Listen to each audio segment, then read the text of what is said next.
The independent office of the IG was mutilated in this office, Mr. Speaker. Justin Muturi was the Speaker, Mr. Speaker. Now, Justin Muturi now says he wants to be chair of some commission called Justice Commission.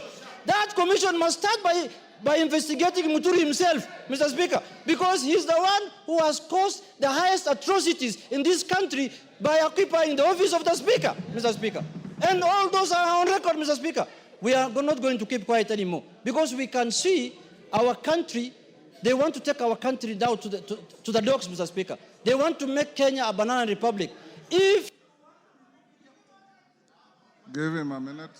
If you want to remove William Ruto as the President of the Republic of Kenya, wait for 2027. There will be an election on the 10th of August, 2027. Mr. Speaker, I want to conclude by saying this. Kenya is a constitutional democracy. Kenya is a constitutional democracy. Let people not hide under the guise of Gen Z to cause anarchy in our country, Mr. Speaker. There is a deliberate attempt in this country to silence all institutions in this country. They want to silence parliament. They want to silence everyone who speaks for the people so that the only people who can speak are the civil society, LSK, and other kind of people. Mr. Speaker, I look at now the chair of LSK, who is my friend. Her mandate has expanded from legal issues now to political issues. Now we should elect the president of LSK through universal suffrage.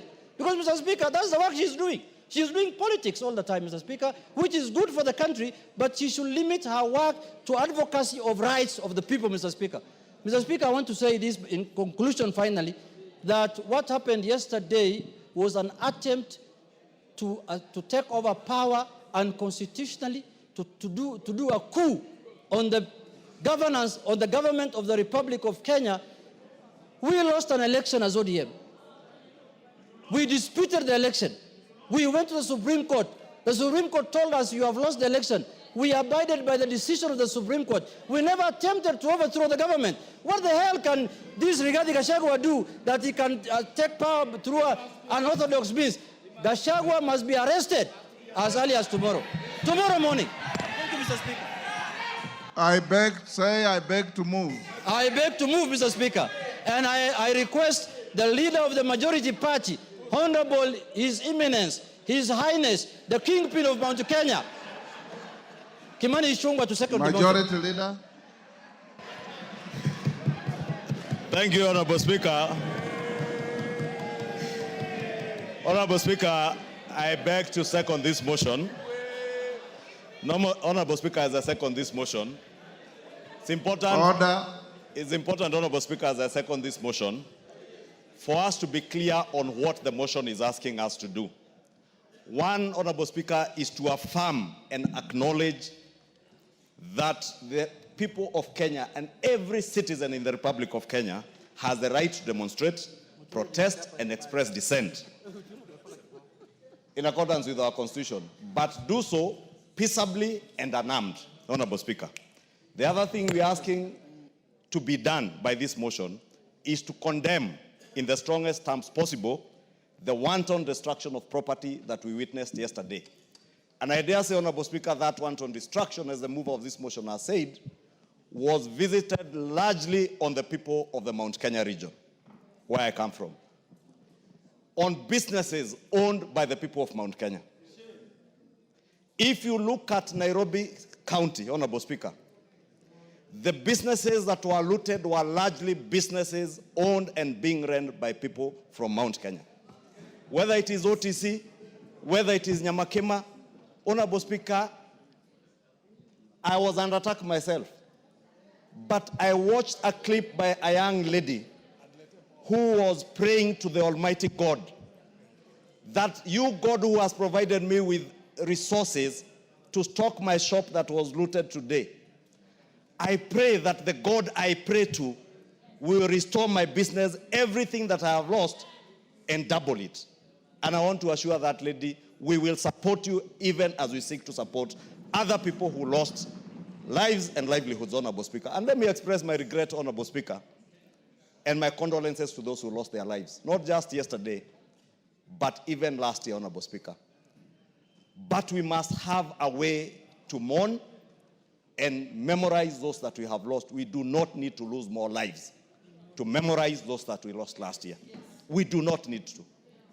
Honorable Speaker, the other thing this motion is asking us to do as a House is to call upon the Inspector General of Police and the DCI, the Director of Criminal Investigations, to immediately and expeditiously investigate the acts of lawlessness and bring to justice those found culpable, including, Honorable Speaker, current and former politicians who are involved in the planning, mobilization, financing, and incitement of mobs and goons and criminals, Honorable Speaker. That for me is cardinal, Honorable Speaker. June 2024, 25th of June 2024, with the unfortunate incidents that happened, Honorable Speaker, we let it pass. If you can protect me from the member for Narok County and the member for Elgeyo Marakwet. Honorable Speaker was saying June 2024, we let it pass. And 2 sitting members of this House who are being investigated by the Director of Criminal Investigations rushed to court, obtained orders to stop their arrest, following information that the DCI had that they were involved in the mobilization of goons that looted from the people of Mount Kenya in Nairobi, including the burning down and deaths of Kenyans at the Sunbeam building somewhere along Kimathi Street, Honorable Speaker. They continue to be protected by the judiciary, Honorable Speaker, through that court order. Court orders using anticipatory bails cannot be into perpetuity, Honorable Speaker, because we are breeding impunity through these conservatory and preemptive orders, Honorable Speaker. The same characters, Honorable Speaker, are involved in the mobilization, financing, and looting that you saw yesterday, Honorable Speaker. Their chief financier and key mobilizer, Honorable Speaker, yesterday, we lost a court in Kikuyu. The Kikuyu law courts were all raised down and everything looted, including the destruction of court records, including titles deposited in those courts, securities of people deposited in those courts, and criminal records, Honorable Speaker. This acts as the first part of this motion says, these are not just acts that happen. They are deliberate. They are mobilized. They are being financed by somebody or a group of people who, Honorable Speaker, then rush to court to get protection. Allow me, Honorable Speaker, to speak to the judiciary today. And you know there's that saying that say when they went for the Gentiles, I kept quiet because I was not a Gentile. When they went for who, I kept quiet because I was not who. When they came for me, there was nobody left to speak for me. The impunity we started breeding last year, Honorable Speaker, is what is destroying this country today and destroying the fabric of the country that we call Kenya. Honorable Speaker, it's not just the law courts that were destroyed in Kikuyu. The DCC's office was also raised down. I have said the law courts, the sub-county, the county offices, including graders and machinery of the county government of Kiambu that help our people to do their roads, and county records, including our own property records in those offices, Honorable Speaker. The people doing this, Honorable Speaker, and that is my greatest concern, and that's why I alluded to what we are calling upon the DCI and IG to do, is that people are being ferried from Limuru and Dagoretti into Kikuyu and some as far as Kiambaa and Juja to come and visit the wanton destruction that you saw yesterday. Honorable Speaker, I am growing old, but I am not older than my father. My father is 105 years old, with a wife who is 85 years old, my mother, Mary Mombi.